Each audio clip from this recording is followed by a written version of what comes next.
we're going to do, for those who don't know, Enpi is a sequence in Enpi that does this and this. I like, you know my rules on using two arms at the same time. I'm not a big fan of it unless it's 7-0-7. 7-0-7 is taking the initiative sooner and doing a block and a strike at the same time.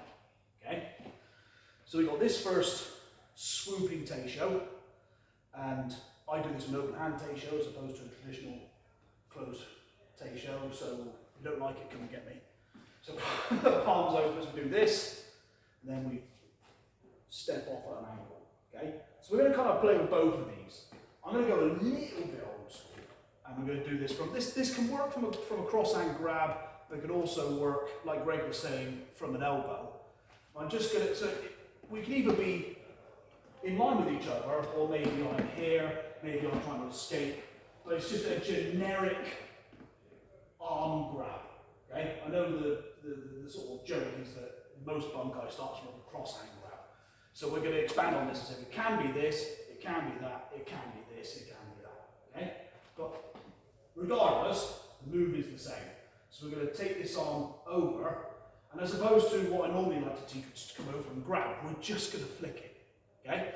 And very much like what Greg's been doing with the stripping throw-in, very much the same as that. We're going to come over and flick it off. Okay? Now, depending on where he grabs, we'll determine how the arm gets flung. So if it's the wrist, I can fling it. Whereas if he's higher up, it's just a case of me just getting them off my arm. Okay? And then if we're going in for a double strike, I got a perfect opportunity here. Well, I got two choices here. I can either go right hand high or left hand high. If I go right hand high, bang, I've got the face, I'm going for the floating ribs here. All round all the kidneys. If I choose, like this hand's already high, I might as well come in this way. Try and catch a button if you can, round here, catch the upper mandible or the ear if it's a cold day.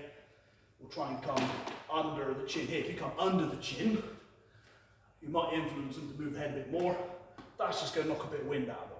Maybe you've flung like this and you've ended up the opposite way round. So this arm has gone down and you're on the defensive with the other hand, as we're always being trained to do, keep one hand high. Okay? So one is, this one's high, striking this way, put a bit of body into it, just annoy him a little bit, might as well. Or, if you flick down, then I can come in this way. So I can come in, floating ribs around the front, try and catch the diaphragm, or I can catch the back of the head. I've grown fond of slapping people in the back of the head over the years. I've always been taught your sort of gyakuzuki to the back of the head. I'm more prone for an open-handed Teisho strike now, especially at the first vertebrae, right under the base of the skull. If you catch them beautifully there, especially if you go underneath, like that, they will see stars. Not nice ones either. So, again, I don't mind which one you do. I mean, you can make this a bit messy if you want. Maybe we're grappling, I've just ended up here. Okay? So we've done the one where we strip and throw going downward. This one's going up and over. Okay? Strike in. Like I said, you can do just the hands, throw the body into it and knock them out of the picture. Okay? That's one. Well, that's two. That's two you can do.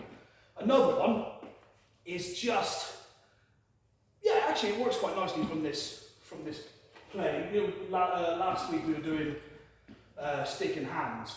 So this actually ties perfectly into that. Is that you're finding an opportunity, taking one hand down, and the other one comes up. Okay? And that fits in to this bit. Okay?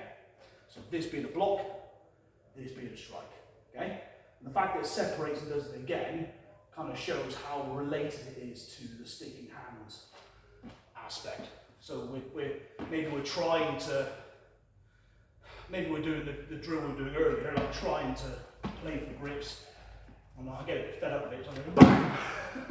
I'm going to break the rules of the drill and just go down, bang, and up. And again, catch a button, either there, or there, try and catch, it's got loads of pressure points on the jaw. But if you can go underneath it, that will not only affect his vision, it will affect his balance receptors.